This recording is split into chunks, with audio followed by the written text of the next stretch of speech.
two, three.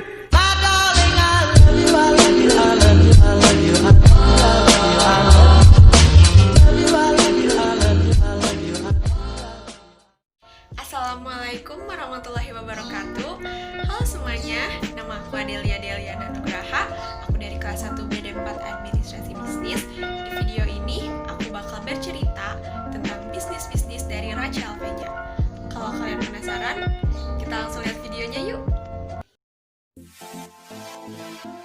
Rachel Fenya Roland, atau yang biasa dipanggil Rachel, adalah selebgram sekaligus pengusaha muda sukses di Indonesia.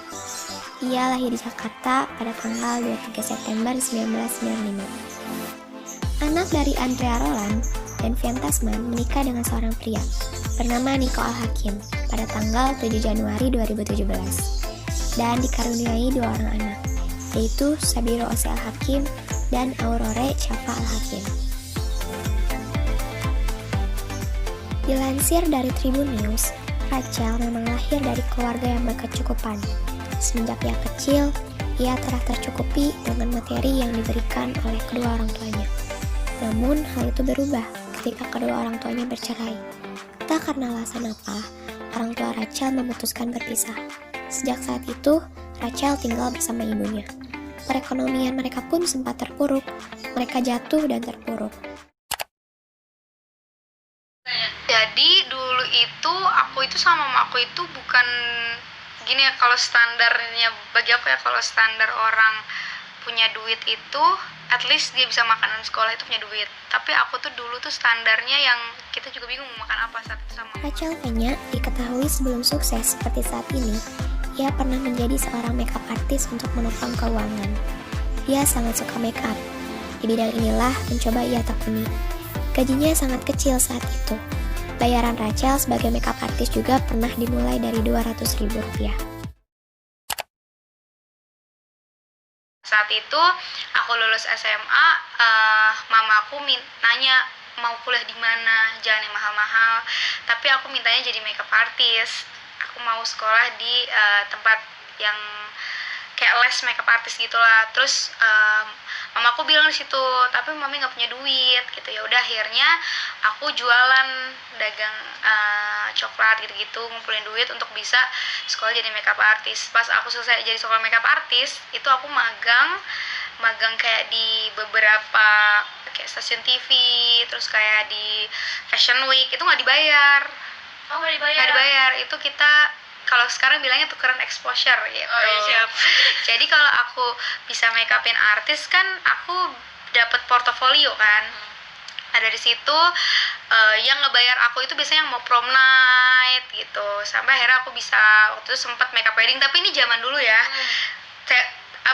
Trik make upnya sekarang udah luar biasa. Dulu tuh trik make up yang standar aja. Nah ya akhirnya aku jadi make up artist, terus abis dari situ ya naik aja gitu. Aku ngasih tips makeup di sosial media kayak gitu. Dulu aku suka bikin tutorial makeup di sosial media, cuman aku take down. Kenapa? Karena aku ngerasa kayak Ada yang lebih bagus. Iya. Perjalanan selanjutnya adalah memulai bisnis di Instagram. Dimulai dengan Slim Beauty Product. Ia mulai berjualan jamu atau pil pelangsing. Produk jamu pelangsingnya itu ia beri nama Slim Fast. Ada cerita menarik mengenai asal mula salah satu bisnisnya, bisnis obat pelangsing. Berawal ketika Rachel masih memiliki tubuh yang masih agak gemuk. Lalu, sang ibu membuatkannya jamuan untuk menurunkan berat badan. Ternyata, ramuan tersebut berhasil membuat tubuh Rachel menjadi lebih langsing. Perubahan tubuh Rachel membuat teman-temannya penasaran dengan cara yang dilakukan Rachel untuk menjadi langsing. Rachel pun melihat hal tersebut sebagai peluang bisnis. Ia pun kemudian membuat pil dari resep jamu ibunya itu dan menjualnya kepada orang lain. Dan tak disangka, ternyata peminatnya banyak. Slim Beauty Product milik Rachel sudah memiliki 218.000 pengikut di Instagram. Beragam testimoni positif pun sering didapat produk ini. Satu botolnya untuk varian Slim Fast dijual seharga Rp250.000 dengan isi 30 pil. Bahan-bahan yang digunakan pun merupakan bahan herbal dan diklaim tanpa ada efek samping. Yang kedua adalah sate goreng Taichan. Sate goreng Taichan adalah bisnis kuliner pertama yang dirintis oleh Rachel bersama sang suami yaitu Nicole Hakim atau yang biasa disapa Okin. Kedua pasangan ini membuka gerai pertama sate goreng Taichan di Bandung pada tahun 2016. Jadi kalau sate Taichan sendiri waktu itu saya sempat nge-search di internet. Jadi awal mulanya sate Taichan itu adalah ketika ada orang Jepang datang ke daerah Senayan. Jadi kan saya udah tinggalnya di sini Bu, di Sudirman Park. Nah, jadi emang saya mainannya daerah-daerah sini lah. Nah, waktu itu saya pertama kali tahu sate Taichan itu di daerah Senayan dan waktu itu nggak sebanyak ini Bu, dan nggak serame sekarang ini. Betul, saya ingat banget saya masih bisa nongkrong sama teman-teman tuh masih nggak rame lah gitu. Jadi ada orang Jepang ke tukang nasi goreng yang notabene tukang nasi goreng itu juga jualan sate ayam.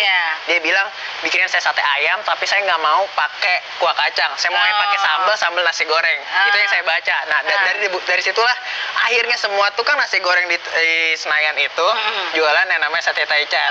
Tapi jauh sebelum semua tukang nasi goreng itu jualan sate Taichan, waktu itu saya udah kepikiran gini. Pertama yang saya pikirin adalah waktu itu di luar kota itu belum ada, dan saya ngelihat di sosial media banyak banget teman-teman saya yang datang ke Jakarta itu buat makan sate Taichan. Nah dari situ saya kepikiran, makanya saya bikin outlet pertama itu di Bandung. Oh justru bukan di Jakarta? Bukan di Jakarta karena target marketnya adalah orang luar kota. Ya dari situ saya kepikiran, saya pengen bikin sate Taichan tapi karena emang saya penyuka pedas, jadi saya sebenarnya konsentrasinya di makanan-makanan pedas tapi berkonsep sate gitu. Jadi kalau sate Taichan yang ada di tempat-tempat lain itu dia emang satu varian aja. Nah di sinilah saya menginovasikan kayak kita pakai seafood atau segala macam ya. Oh jadi ada seafoodnya juga, nggak harus selalu ayam gitu ya? Iya betul. Jadi dari situ saya bikin, ternyata enak juga. Ya udah akhirnya bikinlah berbagai menu gitu. Memang harus kreatif jadi anak muda sekarang ya. Iya karena bisa ini. Emang di sekarang ini kita bukan cuma dituntut sebagai entrepreneur, tapi kita juga harus jadi seorang yang kreatif trainer. Jadi kayak kita ngelihat dari zaman dulu yang namanya martabak manis tuh Bu, ya martabak manis kan dari Bangkai kalau nggak salah Bu ya. Itu ya kalau nggak keju, coklat, kacang, udah itu aja. Dan sekarang dibikin sama kayak dicampur sama red velvet. Itu kan kepikiran dari mana sih? Itu ya karena kita tuh sekarang emang udah bukan dituntut jadi seorang entrepreneur aja, tapi kita emang harus jadi seorang yang kreatif trainer gitu. Kita harus membuat sesuatu yang nggak kepikiran sama orang. Padahal benda itu ada, red velvet itu ada, martabak itu ada, tapi ketika menggabungkan, kok bisa sih ya kayak kok gitu. Enak gitu juga. Iya. Hingga saat ini, sate goreng Taichan sudah memiliki cabang di Jakarta, Tebet, Bekasi, Bogor, Gading, Serpong, Bandung, hingga Surabaya. Tidak hanya itu, pada tahun 2018, sate Taichan goreng juga menerima penghargaan dari PT Gojek Indonesia sebagai Best Partner GoFood dalam kategori sate di seluruh Indonesia. Ibu ingin ucapin pertama selamat dulu ya, sate Taichan sudah mendapatkan award dan sebagai apa sih Best GoFood? Best GoFood di kategori sate. Waduh. Alhamdulillah se-Indonesia. Keren banget ya. Kok bisa yang dapat ini apa sate Taichan? Jadi paling banyak itunya pemesannya. Iya, jadi kemarin itu jadi acara pertama yang dibikin Gojek khususnya di bidang GoFood. Jadi itu acara penghargaan dari Gojek bagi mitra-mitranya yang memiliki prestasi ya banyak lah Bu ya, banyak customernya, dan itu mereka juga mengadakan acara tersebut juga melakukan riset Bu. Jadi di kategori-kategori yang masuk itu juga ada hasil dari riset mereka gitu. Kalau Ibu boleh tahu berapa banyak sih satenya dalam sehari yang dipesan, kira-kira berapa ribu pesanan? Pokoknya pajaknya aja Bu, pajak PPN 10%-nya, alhamdulillah hampir 500 juta yang saya bayarkan ke Polda Bu. Syukur alhamdulillah. Aduh, luar biasa nih ya.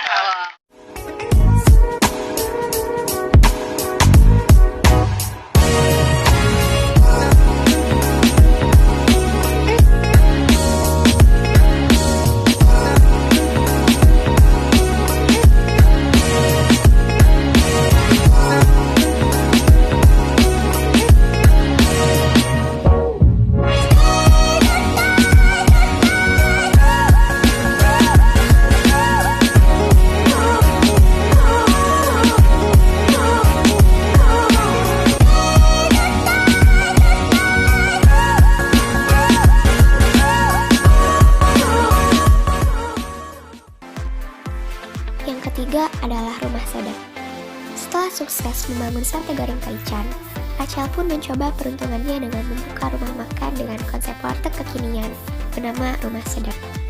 Dibuka pada tahun 2018, Rumah Sedap berlokasi di Jalan Tebet Raya nomor 58 Blok A.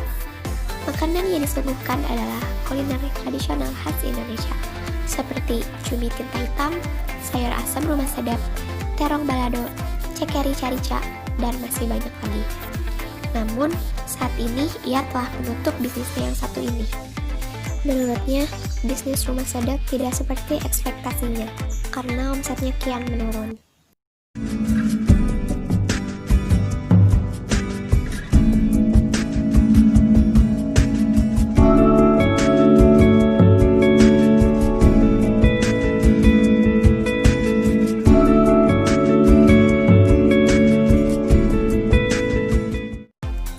Yang keempat adalah Raven is Out. Raven is Out adalah multi-platform creative company yang berfokus pada lifestyle. Awalnya, Raven is Out adalah bisnis clothing line milik Rachel dengan konsep anak muda yang kekinian. Namun, seiring berjalannya waktu, Raven is Out bertransformasi menjadi bisnis di industri kreatif. Berawal dari proyek non-tesis atau syarat kelulusan yang dipilih Rachel, yakni jurusan Performing Arts Communication, ia memutuskan untuk membuat suatu art exhibition.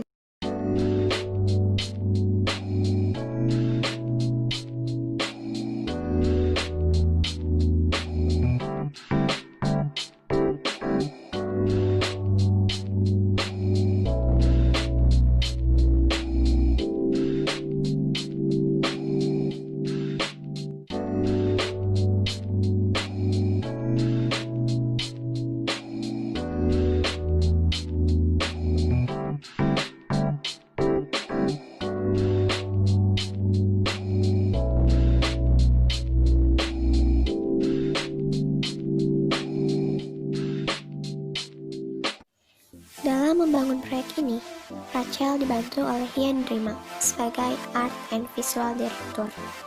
Dibuka pada tanggal 2 Agustus hingga 29 September lalu, pameran seni ini tidak hanya semata-mata sebagai spot instagramable untuk berfoto, tetapi juga ada filosofi dan makna yang mendalam di setiap instalasi seninya. Mengangkat tema penting mengenai isu mental health, art exhibition ini bertujuan untuk menyadarkan masyarakat betapa pentingnya kesadaran mengenai kesehatan mental setiap orang. Tidak hanya pameran, ada pula talk show bermanfaat setiap minggunya untuk wadah saling bertukar cerita dengan mengundang orang-orang yang ahli di bidangnya. Instalasi seni milik Rachel Fenya ini pun mendapat respon yang sangat positif dari masyarakat, dengan rata-rata pengunjung 300 orang lebih per harinya. Bahkan sempat menembus angka 500 pengunjung per hari. Yang kelima adalah Monica Kids. Tidak hanya berbisnis di bidang kuliner, referensi, serta art exhibition, kini Rachel juga meluncurkan brand fashion untuk anak-anak, yaitu Monica Kids. Tidak bergerak sendiri, ia juga berkolaborasi bersama ketiga rekannya dalam membuat bisnis clothing satu ini. Mahika dalam bahasa Sanskerta artinya bumi. Warna-warna yang diusung pun adalah earth tone, dan baju dari Mahika sendiri dibuat secara handmade dengan bahan berkualitas tinggi sehingga nyaman dan aman digunakan oleh anak-anak.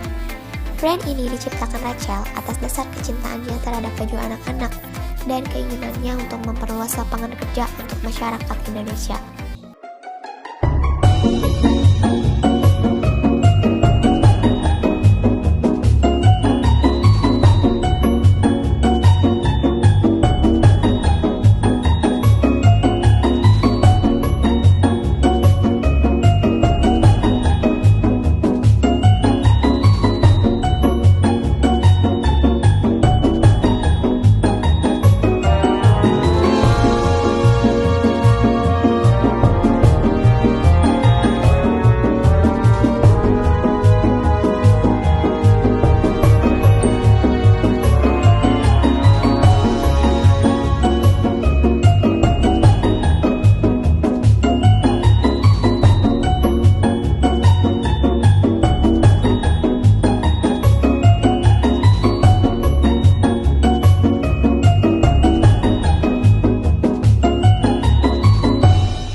keenam adalah Ikan Yu. Salah satu bisnis terbaru Rachel bersama suami, yaitu Okin, di bidang kuliner adalah Ikan Yu. Berangkat dari ide untuk menciptakan suatu bisnis kuliner yang anti mainstream, Ikan Yu muncul untuk mendobrak kebiasaan lama dan menciptakan suatu tren baru. Ikan Yu menyajikan ikan sebagai bahan pangan utama sebagai bentuk untuk membangun kesadaran masyarakat Indonesia dalam mengkonsumsi ikan. Ikan Yu menyuguhkan ikan filet terbaik dipadukan dengan nasi lewat gurih serta pilihan saus yang beragam. Hingga saat ini, outlet Ikan pun sudah tersebar di beberapa titik di Jakarta dan daerah lainnya, seperti di Surabaya, Bogor, Depok, Bandung, Yogyakarta, Solo, Sidoarjo, Kudus, Malang, hingga Semarang. Bahkan, Ikan Yu berhasil mendapatkan penghargaan Gerakan Memasyarakatkan Ikan dalam kategori restoran dari Kementerian Kelautan dan Perikanan Indonesia.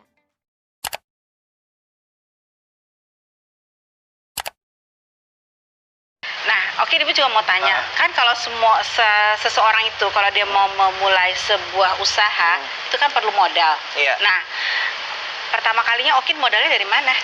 Kalau saya sendiri waktu itu kebetulan nyari modal itu jadi pertama sebelum saya terjun ke dunia kuliner, saya sempat bisnis namanya clothing line gitu, Bu. Jadi sempat jual baju, iya. tapi jual bajunya kayak by PO gitu lah. Jadi nggak terlalu banyak keluarin modal, akhirnya ngumpulin modalnya di situ. Tapi menurut saya sendiri zaman sekarang, apalagi di dunia F&B, Bu, itu kita udah nggak harus terlalu banyak keluarin modal karena semakin perkembangan zaman, semakin banyak teknologi yang bisa kita manfaatin gitu. Kayak misalnya kita ambil contoh kemarin acara Gojek. Nah, dari Gojek itu sebenarnya banyak mitra-mitra yang mereka juga nggak punya nama restoran. Jadi mereka ngebikin tuh di rumah, mereka bikin homemade gitu. Akhirnya mereka bekerja sama dengan Gojek. Ya udah, jadi dari situlah mereka bisa bisa running, bisa jalan Jadi usahanya. nggak perlu harus ada gerainya dulu, dari rumah pun bisa. Betul. Nah, sebenarnya yang ngajarin Okin bisnis itu siapa sih? Yang ngajarin sebenarnya Rachel, Bu. Oh, Rachel. Iya benar. Wah, Jadi dia pas hebat ya. jadi pas pertama mau bisnis itu, apalagi terjun ke dunia F&B itu kan lebih banyak perhitungannya daripada kita jualan clothing line itu kan, Bu. Iya. Jadi waktu itu emang banyak banget sih yang diajarin karena emang dia juga lebih dulu berkecimpung di dunia bisnis. Akhirnya ada banyak hal ya yang diajarin buat saya waktu itu, dan akhirnya itu jadi motivasi dan keyakinan saya juga untuk gue harus running di sini gitu. Kan kalau seseorang yang pengen seperti Okin, gimana caranya tuh? Apa yang harus dilakukan pertamanya? Harus cari modal dulu atau tadi bisa dari rumah atau? Jadi yang paling pertama itu menurut saya adalah otak, Bu. Ide itu gimana kita bisa mendapatkan ide itu adalah modal yang paling mahal. Karena yang namanya uang bisa dicari, maksudnya gini, kayak tadi saya cerita, sekarang ini di dunia F&B terutama kita nggak perlu mengeluarkan modal yang terlalu banyak kan, karena udah didukung sama banyak tadi ya teknologi. Betul, banyak teknologi. Jadi yang paling penting itu adalah ya itu, Bu, gimana kita memunculkan ide, terus semakin kreatif itu bukan hanya di makanan aja, kayak di packagingnya gimana, bagaimana penyajiannya, itu sangat penting karena apalagi penyajian. Jadi sekarang kan kita lagi ngeliat fenomena orang, Bu, kalau sebelum makan pasti ngefoto kan.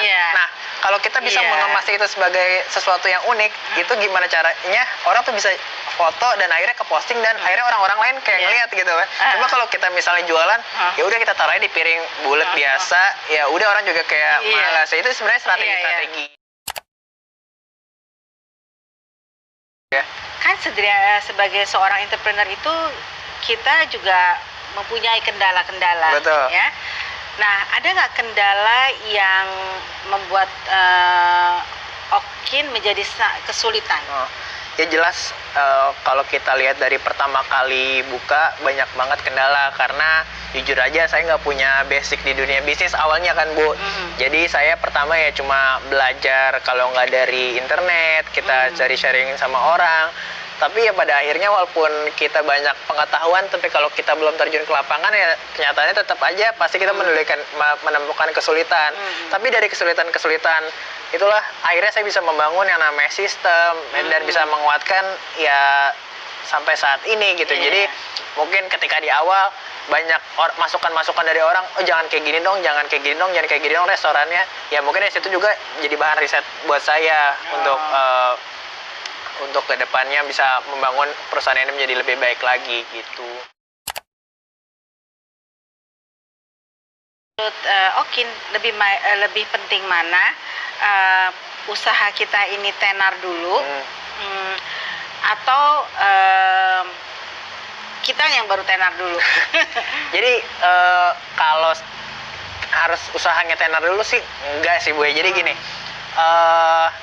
yang penting menurut saya ya ketika kita mau mulai usaha itu yang tadi kita harus idenya itu, karena salah satu kata yang berpedoman banget dalam hidup saya itu saya pernah nonton di YouTube stand up komedinya Panji Bu. Ya jadi beliau mengatakan sedikit berbeda lebih baik daripada sedikit lebih baik. Jadi gini, jadi kita jadi misalnya kita bikin usaha nih, kita pengen niru tapi kita pengennya jadi lebih baik. Tapi kalau kita bisa menemukan sesuatu yang unik, ya itu bakal menjadi loh kok ini beda ya gitu. Jadi kayak sedikit berbeda dan lebih baik. Itu yang lebih penting. Sedikit berbeda lebih baik daripada sedikit lebih baik gitu. Jadi sedikit berbeda lebih baik daripada sedikit lebih baik ya. Karena orang bakal notice yang beda sedikit beda itu akan jadi banyak nantinya. Betul. Setiap bisnis tuh pasti ada kompetitornya, apalagi melihat Rahel dan Okin begitu sukses di dalam bisnisnya, pasti ada kompetitor dong. Nah, ada nggak kompetitornya? Kalau aku sendiri sih dari dulu merasa kompetitor itu nggak kayak kesana tuh kayak aku tuh nggak punya kompetitor gitu. Soalnya bukannya aku merasa tinggi, tapi aku ngerasa semua bisnis kita itu udah ada rezekinya masing-masing. Bagaimana kita inovasi bisnis kita aja untuk ngikutin target market terus, kan kalau misalnya itu aja orang bosan ya. Kita harus inovasi gimana ya biar lebih bikin menarik lagi, bikin lebih menarik lagi, bikin orang penasaran lagi tuh kayak gimana. Jadi daripada aku mikirin kompetitor, lebih baik aku mikirin kualitas dan kuantitas dari produk aku dan customer aku, apakah mereka, daripada aku dengar kompetitor mendingan aku dengar komplain karena komplain itu yang membangun aku. Luar biasa ya. Jadi memang bagus sih, daripada kita memikirkan kompetitor lebih baik kita bikin orang tambah penasaran dan kita justru bikin kualitasnya lebih baik lagi sehingga sulit disalip orang ya. Sebutkan 3 poin penting menjadi seorang entrepreneur. Apa itu menurut Rahel? Pertama itu berani mengambil resiko, berani mengambil resiko, mengambil kesempatan. Habis itu usaha. Yang ketiga nggak luput dari doa dan restu orang tua. Wah, luar biasa ya. Jadi restu orang tua itu penting. Makanya berkat banyak datang untuk Rahel dan Nico karena selalu mementingkan orang tua yang nomor 1. Nah, jadi emang trik aku tuh emang awalnya untuk sounding dulu di Instagram. Aku kasih tauin dulu, ngeliat gimana sih market, gimana sih audience, antusiasnya sama produk yang mau aku launching ini. Karena aku kalau ngeliat antusias mereka tuh kayak penasaran, pengen tahu, seneng, suka, itu aku akan lebih berani untuk kayak misalnya buka lebih gede atau misalnya kayak tadi Kimi itu kenapa aku udah berani 3 lantai, karena pas antusias audiens itu bener-bener luar biasa. Jadi pas pertama aja itu udah ke booking, belum buka aja udah ke booking kayak untuk 2 bulan ke depan. Oh, luar biasa ya. Makanya kayak tiap hari tuh ada jam yang mau booking. Makanya itu yang bikin aku akhirnya pede. Iya, berani ya. Cara aku bisa bikin pede itu ya dengan sounding di Instagram. Gimana sih, kayak ngelihat marketnya juga. 1, kreatif. Harus kreatif ya. Sedikit berbeda lebih baik daripada sedikit lebih baik. 2, tekun dan disiplin. Tekun dan jadi disiplin. kita melakukan usaha, kita jangan, ada orang usaha baru running 6 bulan, terus tiba-tiba dia ngerasa ini kayak gue nggak cocok nih di sini nih, tutup, nyoba lagi, nggak cocok lagi, tutup, kayak gitu. Yang terakhir jangan lupa selalu berdoa. Jadi bagus sekali. apapun usaha kita, kalau Tuhan kita nggak meminta sama yang di atas, nggak ada gunanya dua yang di awal tadi. Nah, dari video tadi kita banyak belajar bukan? Karena ada banyak hal yang bisa diambil dari sebuah perjuangan Rachel dan Nico. Di dunia ini, kita semua harus berjuang. Karena tidak ada satu hal yang bisa didapatkan dengan instan. Pastinya selalu ada proses yang harus dilakukan untuk menempuh satu tujuan. Dan di balik itu semua, ada usaha yang lebih penting, yaitu berdoa. Karena tanpa doa, semua akan terasa kurang. Dan elemen perjuangan pun akan terasa hampa. Dari sini, aku bisa simpulkan bahwa di dalam memulai bisnis, hal yang harus dilakukan adalah tekad yang kuat, semangat kerja, berani mengambil risiko, kreativitas, dan harus pintar melihat peluang. Apalagi di zaman sekarang, kita berlomba-lomba untuk menjadi kreatif agar mampu bersaing dengan orang lain. Maka dari itu, mulailah dari sekarang. Dimulai dari muda. Jangan takut, jangan ragu. Karena waktu muda hanya sesaat dan hanya sekali. Jangan sampai di masa tua nanti kamu akan menyesal karena kamu tidak melakukan yang terbaik. Masa muda adalah masa emas. Jangan ragu untuk memulai sesuatu apapun. Explore dirimu seluas-luasnya. Carilah hal yang kamu inginkan. Carilah apa yang kamu bisa dapatkan. Dan bermimpilah. Tapi, lakukan ke hal yang lebih positif ya. Selalu berpikir positif juga. Karena apa yang kamu pikirkan tentangmu, itulah dirimu yang sebenarnya. Yuk, kita jadi bagian dari perubahan yang muda, yang kuat, yang hebat. Aku, kamu, kita semua bisa. You think that you'll die without him. You know that's a lie that you tell yourself. You fear that you lay alone forever now. It ain't true, ain't true, ain't true, no. So put your arms around me tonight. Let the music lift you up like you've never been so high. Open up your heart to me. Let the music lift you up like you've never been this free. Till you feel the sunrise. Let the music warm your body like the heat of 1,000 fires. The heat of 1,000 fires. Ain't no crying in the club. Hey, hey, let the beat carry away your tears as they fall, baby. Ain't no crying in the club. Hey, hey, a little faith. Your tears turn to ecstasy. Ain't no crying in the club. Ain't no crying in the club. Ain't no crying in the club. You may think that you'll die without her, but you know that's a lie that you told yourself. You fear that you'll never meet another so pure, but it ain't true, ain't true, ain't true, no. So put your arms around me tonight. Let the music lift you up like you've never been so high. Open up your heart to me. Let the music lift you up like you've never been this free. Till you feel the sunrise. Let the music warm your body like the heat of 1,000 fires. The heat of 1,000 fires. Ain't no crying in the club. Hey, hey, let the beat carry away your tears as they fall, baby. Ain't no crying in the club. Hey, hey, a little faith. Your tears turn to ecstasy. Ain't no crying in the club. Ain't no crying in the club. Ain't no crying in the club. You think that you'll die without him. You know It's a lie that you tell yourself. You fear that you lay alone forever now.